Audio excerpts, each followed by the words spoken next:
Good morning everyone. आज हम पढ़ने वाले हैं pre fertilisation structure and events, निषेचन के पूर्व संरचनाएं और उनकी घटनाओं के बारे में। प्लांट्स जो बाइसेक्सुअल होता है, जिनमें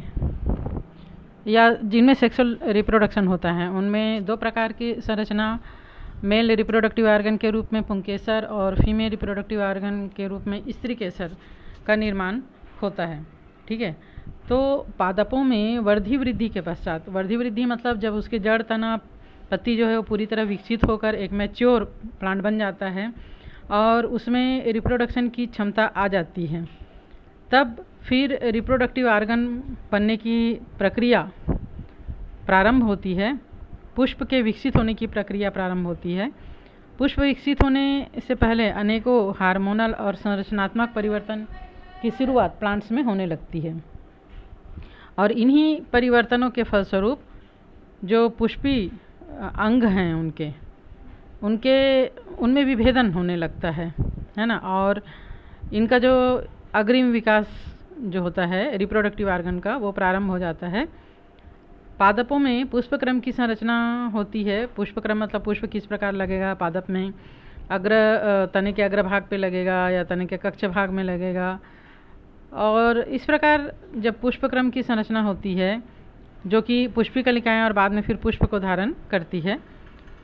तो पुष्प में हम पुष्प की संरचना पढ़े, बाह्य दल और उससे ढका हुआ फिर दल पुंज का चक्र होता है, एंड उस दल पुंज के अंदर जो है वो एंड्रोसियम और गाइनोसियम होता है। एंड्रोसियम जो है वो नर जनन अंग होता है और पुष्प के बिल्कुल केंद्र में मादा जनन अंग, जिसको कि गाइनोसियम या जायांग कहते हैं, स्त्री केसर कहते हैं, ये पाया जाता है। तो आज हम पुंकेसर, लघु बीजाणुधानी और उस परागकण के बारे में स्टडी करेंगे। अभी सबसे पहले पुंकेसर की संरचना के बारे में जानते हैं। ये आपको पुंकेसर दिख रहा है, एक पुंकेसर यहाँ पर दिख रहा है जो कि नीचे जो है वो या तो दल पुंज के नीचे दल के आधार से लगा रहेगा या पुष्पासन पर लगा रहता है या दल से जुड़ा हुआ हो सकता है ना। और इसके बाद इसमें लंबी जो डंडी दिख रही है, ये जो है वो तंतु डंठल कहलाता है, और सबसे आगे के भाग में पराग कोश होता है जिसमें पराग कणों का निर्माण होता है। इसकी संरचना भिन्न भिन्न होती है जो हमने 11th में पढ़े थे। तो जहाँ पर पराग कोश जो है वो तंतु या डंठल से जुड़ा रहता है वह भाग योजी कहलाता है। इन सब संरचना के बारे में तो हम पहले ही 11th में पढ़ चुके हैं। अब ये जो पुमंग है ये पुंकेसर से मिलकर बना होता है। पुंकेसर मतलब यहाँ पर देख पा रहे हैं, एक पुंकेसर की संरचना हम देख पा रहे हैं, और इस पुंकेसर में 3 भाग तंतु, परागकोश और योजी हमने देखा। और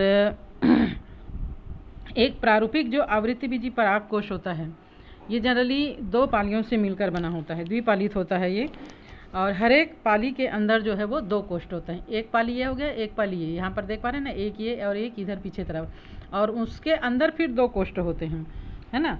अर्थात परागकोश जो है वो द्विकोष्ठी यानी बाइलोब्ड होते हैं। परागकोश के अनुप्रस्थ कांट में ये संरचना हम यहाँ पर ये देख पा रहे हैं। ठीक है, ये यहाँ अनुप्रस्थ कांट हमने काट दिया बीच से, तो ये एक पाली, दूसरी पाली, और इसमें दोनों में 2 कोश हमको दिखाई दे रहा है। इसके अंदर परागकण बना हुआ भी दिखाई दे रहे हैं। अगर हम परागकोश के संरचना को देखें तो ये चतुष्कोणी संरचना बन गई। फिर ये क्या बन गया, 1 2 3 4, 4 कोने हो गए इसके, चतुष्कोणी संरचना बन गई। इसके चारों कोनों पर लघु बीजाणुधानी, जिस कोष्ठ के अंदर परागकण बनते हैं उनको कहा जाता है लघु बीजाणुधानी, माइक्रोस्पोरेंजियम कहलाता है। और प्रत्येक में 2 पाली हम देख रहे हैं। इस प्रकार प्रत्येक परागकोश में कुल 4 कोष्ठक बन गए। लघु बीजाणुधानी विकसित होकर परागपुटी बन जाती हैं। प्रत्येक परागपुट में परागकण भरे रहते हैं और परागकण जो है वो बहुत अधिक मात्रा में उत्पन्न होते हैं। चूँकि इनको फीमेल गैमीट यानी स्त्री केसर के वर्तिकाग्र तक पहुँचना रहता है परिपक्व होने के बाद, तो इनमें से बहुत सारे नष्ट हो जाते हैं, इसलिए इनके अंदर परागकण का जो निर्माण है वो बहुत अधिक मात्रा में होता है। परागकोश की दोनों पालियां जो है वो योजी यानी योजन करने वाला, जोड़ने वाला, इससे जुड़ा हुआ रहता है।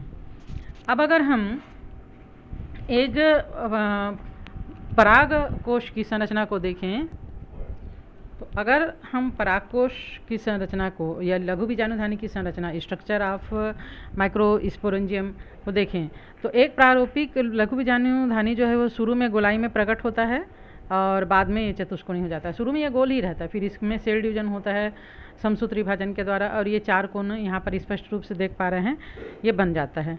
और इसमें 4 भित्तियाँ होती हैं, ठीक है। सबसे बाहर का जो लेयर होता है वह बाह्य त्वचा यानी एपिडर्मिस कहलाता है। ये जो सबसे बाहर का लेयर है वो क्या कहलाएगा? एपिडर्मिस कहलाएगा। और एपिडर्मिस के नीचे की परत जो है वो एंडोथीसियम यानी अंतःस्थीयम कहलाती है।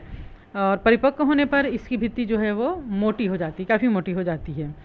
लेकिन परागकोश के परिपक्व होकर फटने वाले जगह पर, जैसे यहाँ पर से परागकोश फटता है तो यहाँ पर इसकी जो कोशिका भित्ति होती है वो कैसी रह जाती है? पतली रह जाती है। तब इन स्थानों को स्टोमियम कहा जाता है। ये जो भाग है जहाँ से फटता है उसको कहते हैं स्टोमियम। सेकंड लेयर, जैसे कि हमने देखा कि बाह्य त्वचा के अंदर जो है वो एक मोटी परत एंडोथीसियम यानी अंतःस्थीयम होती है। और ये जब परागकोश में परागकण परिपक्व हो जाते हैं तो इसको ये फटने में मदद करती है, ठीक है। देन इसके अंदर की जो लेयर है वह कहलाती है मध्य परत या मिडिल लेयर। ये जो है शीघ्र ही नष्ट हो जाती है और वृद्धि कर रहे लघु बीजाणुओं के पोषण में, ये जो लघु बीजाणुधानी बने हैं उसके अंदर जो लघु बीजाणु बनेंगे, परागकण बनेंगे, उनके पोषण में ये यूज़ कर लिया जाता है, ठीक है। तो इस प्रकार अंदर का जो लेयर है वह कहलाता है टेपिटम। ये जो सबसे अंदर का जो ये लेयर है ये क्या कहलाता है? ये जो हम देख पा रहे हैं, है ना, यहाँ पर ये देख पा रहे हैं, ये जो लेयर है वो कहलाता है टेपिटम। ओके, ये जो टेपिटम है इसकी भित्ति कोशिकाएं ये सबसे आंतरिक परत की बनी होती है, भित्ति कोशिकाओं की। और इसके कोशिकाओं में सघन जीव द्रव्य होता है, मतलब इसमें प्रोटोप्लाज्म जो होता है वो काफ़ी डेंस होता है और इसमें एक से अधिक केंद्रक होते हैं बल्कि। टेपिटम कोशिकाएं द्विकेंद्रकी या भूकेंद्रकी तब बनती है जब सामान्य कोशिका विभाजन के दौरान केंद्रक के विभाजन के बाद कोशिका भित्ति नहीं बनती। इस प्रकार टेपिटम कोशिकाएं जो है वो 2 केंद्रक वाली यानी द्विकेंद्रकी बन जाती हैं। अब जो परागकोश है, यहाँ पर जो बने हुए हैं परागकोश की जो कोशिकाएं हैं, ये अपरिपक्व होता है, मैच्योर नहीं हुआ है अभी। तब बीजाणुजनन की कोशिकाएं लघु बीजाणुधानी के केंद्र में अवस्थित होती हैं और बीजाणुजनन जो कोशिकाएं होती हैं स्पेरोजिनस टिश्यू, ये भी विभाजित होना अब शुरू हो जाती हैं, ठीक है। तो इस प्रकार एक पराग कोश की संरचना को हमने देखा। सबसे बाहरी लेयर जो है वो एपिडर्मल लेयर होता है, बाह्य त्वचा का। इसके अंदर का जो लेयर है वह कहलाता है एंडोथीसियम। इसके बीच का जो भाग है वो मध्य स्तर कहलाता है, जिसकी कोशिकाएं लघु बीजाणु के निर्माण में पोषण का काम करती है। इसमें हम 4 गोलाकार संरचनाएं देख रहे हैं जो कि लघु बीजाणुधानी कहलाती है। और इसके जो चारों तरफ की कोशिका होती है वो टेपिटम कहलाती है। और इसके अंदर की जो बीजाणुजनक ऊतक है यही बाद में फिर विभाजित होकर परागकणों का निर्माण कर देती हैं। नेक्स्ट डे हम देखेंगे कि इनमें परागकणों का निर्माण किस प्रकार होता है, लघु बीजाणुजनन किस प्रकार होता है, ये हम नेक्स्ट डे के लेक्चर में देखेंगे। ओके।